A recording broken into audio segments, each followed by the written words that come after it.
So guys, magko-coffee lang ako. So ito ang ating coffee.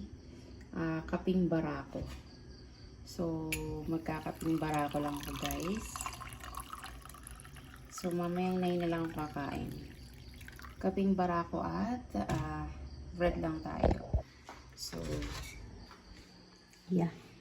Etong bread lang ipapatis natin. So mamayang 9 na lang kakain. So yan. Guys, ready na ang ating breakfast. So, yan, naka-ready na yung breakfast ng aking mga bebe. So, ito lang ang atin. Guys, nagawa lang pala ako guys ng damit ng dog. So, ayan. So, tapos na siya. Ayusin ko na lang to. Order to sa atin. So, may kasama tong hat. Hindi ko pa nagagawa yung hat. So, ito siya. So, ayan. So, cute niya guys.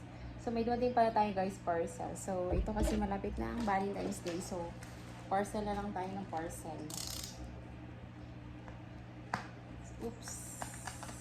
Nakakatakot guys. Baka kasi ano ko yung pinaka-main.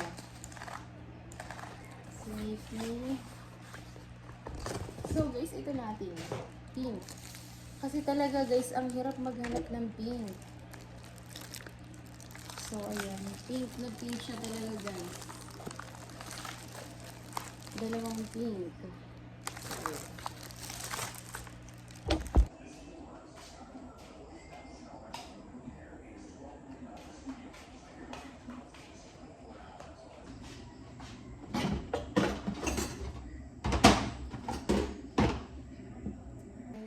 So, we have a deliver today. So, magdi-deliver tayo maya-maya lang. So, naulan lang. So, we have a deliver 10 o'clock in the morning. So, napagpuyatan ko na yun guys. So, yung eye bag ko. So, ito pala yun guys. Papakita ko sa inyo. So, guys, ito yung deliver natin mamaya. Guys, so cute.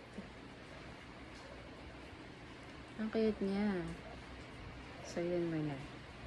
May deliver tayo today guys. So nagluluto na ako ng maaga. So anong oras pa lang? Magna-9 pa lang guys. So nag-chat na si client na sabi niya is ipipick up na daw niya maya-maya ang kaunti. So ayan, rush tayo magluto ngayon. So ito ang buhay mama at saka business woman. So ayan guys. Pala guys ang aking niluluto. Nagluto na lang ako guys ng fried chicken kasi nga yun lang ang madaling lutuin na ngayon. So yan. So, nakapaghanda na rin ako ng iba nilang pagkain. So, nandoon. So, wag nyo nang pansinin guys yung kalat namin ha. Kasi, mga semento kasi yan guys. Gagamitin pa namin dun sa labas. So, hindi pa talaga totally tapos yung aming bahay. So, ayan. Kaya, luto muna tayo. Walang ligo-ligo muna guys. Change outfit muna tayo pagkatapos magluto. So, kasi maya-maya mag-chat ng ating client. So, yan.